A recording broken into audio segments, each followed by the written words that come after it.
Hi there, welcome to the Obachanchatter. Today is November the 6th, 2024. It's the day after the presidential election, and I kind of stayed up all night long, off and on, peeking at it, but I stopped looking, I think, at about 4:30, maybe 3:30, 4:30 this morning, because I catch it as I do this review. And I sound like this because I just sound like this. I sound this way. So listen. You didn't come here for that. I hope everybody got out there and participated in the vote yesterday because voting, it really is to me a privilege, especially since I've already shared with y'all. I've lived a couple of places in this world, and there's nothing like the United States. For as crazy as the U.S. is, because I'm American, there's no place on earth like it on that I've been to. So anyway, all places got their good and their bad. So this is Real Housewives of New York, and this is season 15, episode 6, and this is called A Shot of Mezcal. And y'all know who bringing the mezcal. If it ain't Erin, she can't never keep her mouth shut. And I think Jossel a little bit over there too, but nobody more than Erin when it start mess. So anyway, we got Uber inside there getting pedicures and side toenail going to ladies' hair. Ew. So we're at Erin where her and Gabe and they're there. They're what is it? She live in her condo, and they packing for this launch party for this mezcal. She said they went to Mexico and they was with some friends, and they introduced them to a drink, and they said tequila is a drink for Puerto Ricans, but Mexican is the poor Mexican drink something called mezcal is considered the poor man's drink. I'm not saying Mexicans is poor, that's what she said. I don't know nothing about mezcal. All I know is that I once had a Mexican beer called Limone Desperado. That shit was so good. So anyway, I had it somewhere in California, I think, or Vegas. I'm not sure. So she explains to us that her and Abe went to business, and they're the largest stakeholders in this thing. And so far they've got 800 accounts, and MetLife wants them to be their only mezcal. So anyway, she's a little bit nervous about the venue. She said after the festivities take place, she won't be as anxious, and she can probably be humble after that. But the space can only hold 180 people, and she has 260 people on the guest list. And come to find out, when she actually has the party, the venue's too small because she got over 100 people over capacity. So it's a little bit dangerous. So um,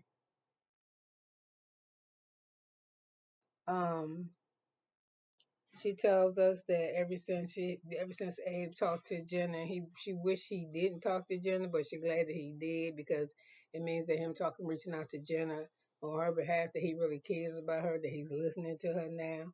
So she happy now that Jenna kiss her ass, text her and call her and stuff all day long, getting on her nerves. So Jessel's with her mother, and they're getting manicures too.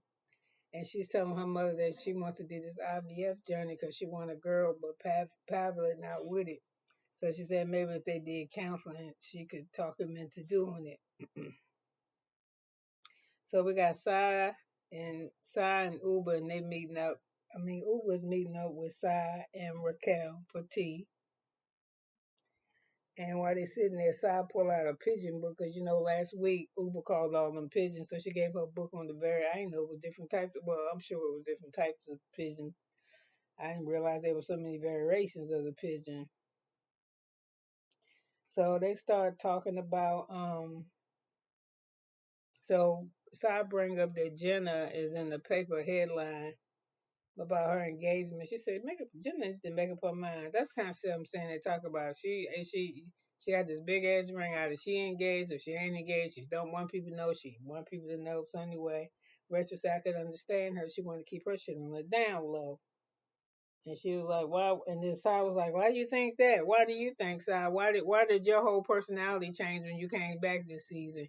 Because you saw yourself the first season how everybody thought you was an asshole, so you did a self adjustment. So that's why you can't see. That's why Jenna don't want her business out there. And then Rachel says the same thing for her because when she started dating Mel, they were trying to make it come out like Mel was a homework and that wasn't it. That she started dating Mel after she had already divorced her husband. So she said. So then that's when Simon said, "Yeah, I understand that. You understood that shit already."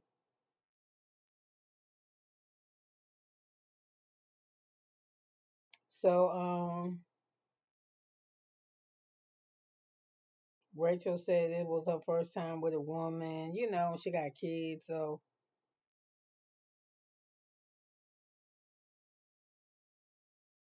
so she said, and it was a business decision because her and her husband was linked together in business. Like she be in the photo, but the aesthetic design and what was in the photo had a lot to do with their ideas. So they split the business on 50-50. And she was afraid that if they found out one of the laws for their art settlements that they was a married couple. So she said people called Mel, said she was trash, and then when people would see her, they would just turn around and walk the other way. So she said, yes, that's when I said, well, I understand now. Girl, you understood the first time. So anyway, we're at Brynn's apartment now. She on the phone with her brother, and she telling them how hard it was at Sag Harbor, how they was calling her a snake, and that she's excited because she's working on some application that's for relationships and flirting. Um, and I put in here that she had that baby blue sweater on with the ruffles or whatever that was on the sleeves. I like that. So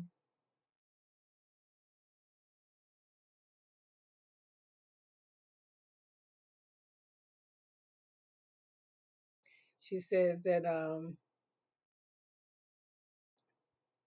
Brynn says that she said she don't know why people hate her for no reason. It used to just be her aunt and uncles that hated her, but it's now saying like it's just everybody. She used to have her relatives being mean to her, not her friends. And then we see Paddock, and Jossel, and they're going out to dinner at a Chinese to get Chinese food, but the restaurant is well upscale from where Paddock took her. So they sit there. They can't agree on nothing. They can't agree on having the baby. They can't agree on how much food to order or what to order. So they order a gang of shit. Like he started ordering like red snapper, beef ribs, and chicken, and a whole bunch of stuff. So anyway, she talking to him and she's saying that she really want to have a baby. And they're on the fence about it. He said, I ain't on the fence. I said, no. She was like, I think we should go to counseling because the way that we talk to each other. Because he said, no. I tell you, you don't want to hear what I got to say. And she said, well, most of the time I'm blocking you out. So it's evident that they need to go somewhere and have somebody to intervene with them.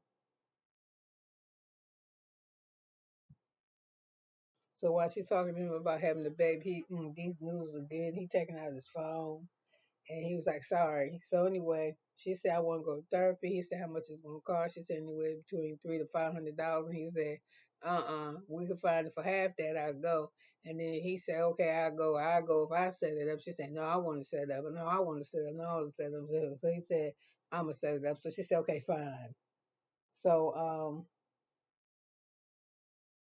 he said, he'll find somebody for half the price. So she said, you going to go? He said, just put it on the list. So he keep brushing her off till she just ain't gonna get brushed off. So he said he gonna make the arrangement.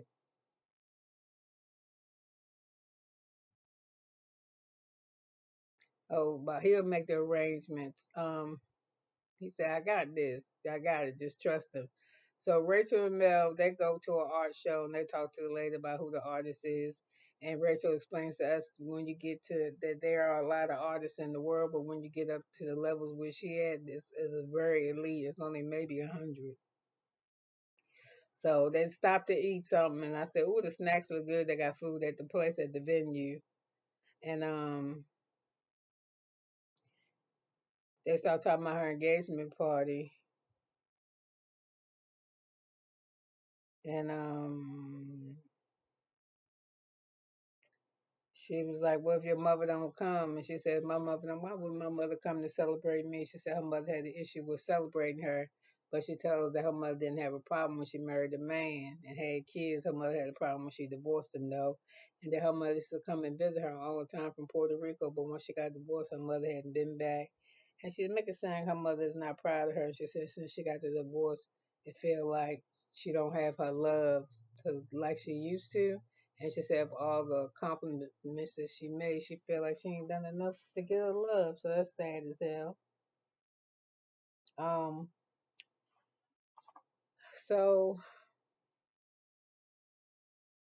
she said the perfect image has been lost for her mother when it comes to her.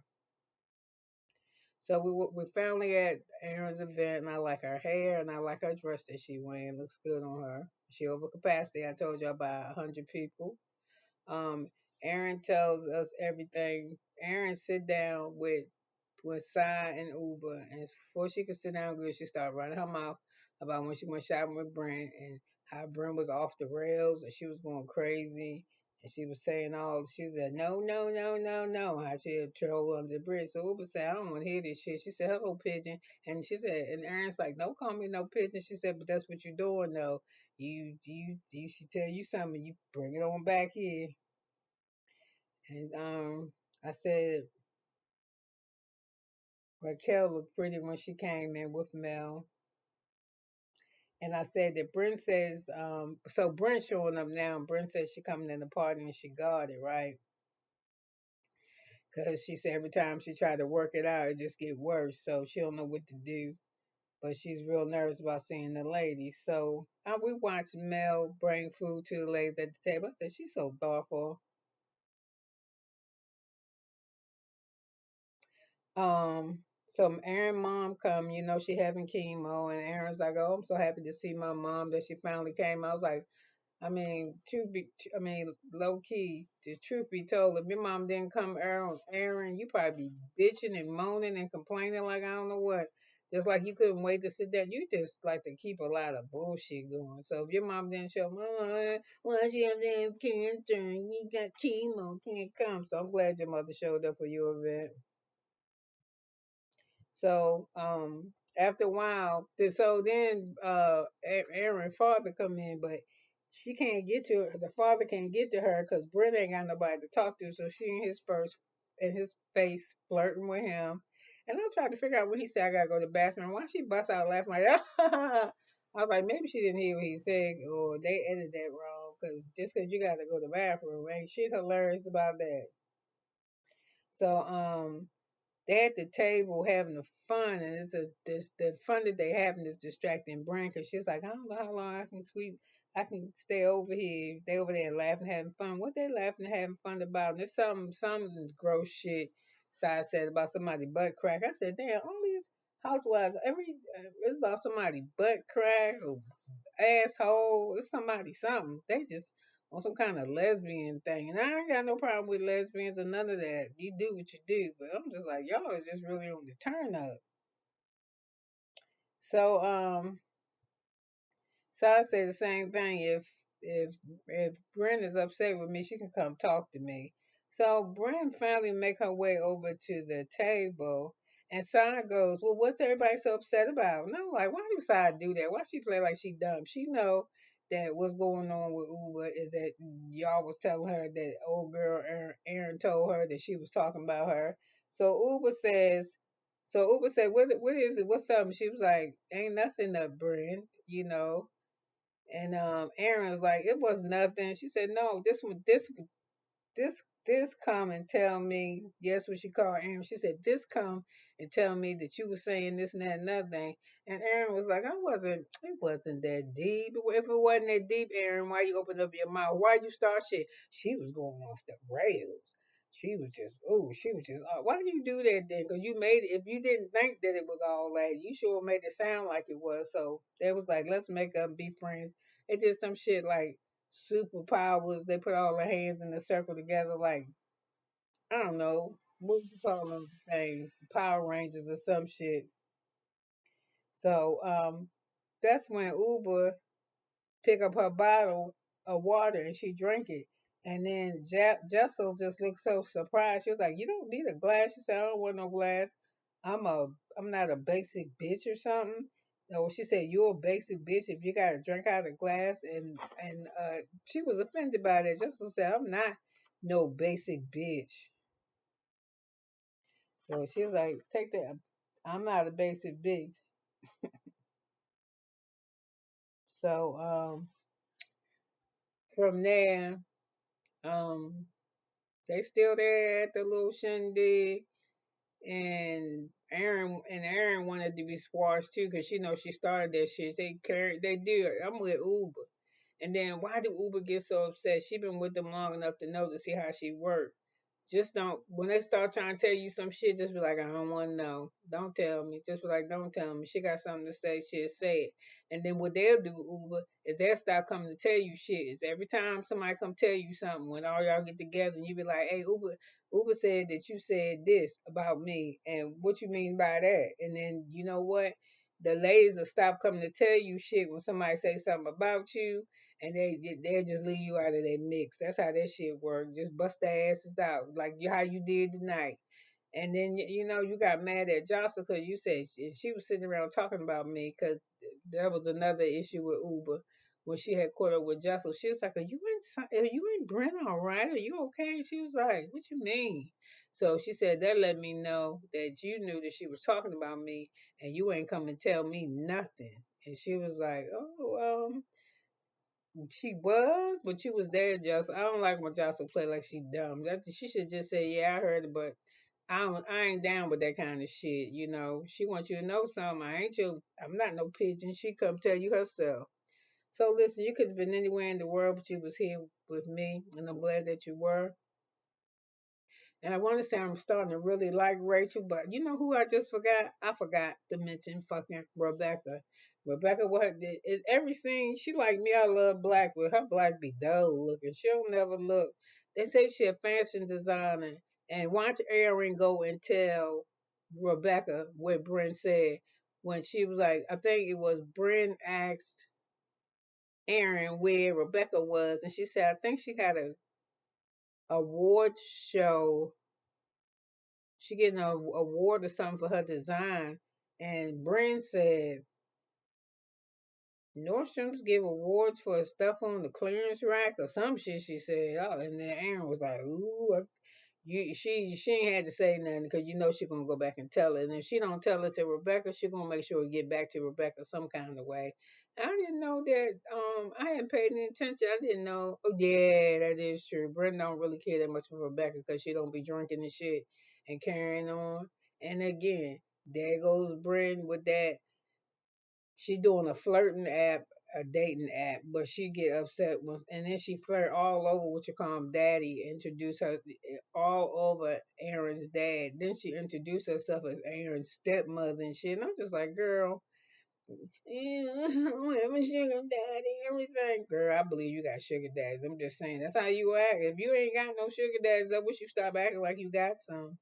So listen, I'm gonna get on before I get spit on, because you could have been anywhere, but you was here with me for 18 minutes and 47 seconds, and I love it. And I hope we're gonna see how this American democracy turn out for us, y'all. We got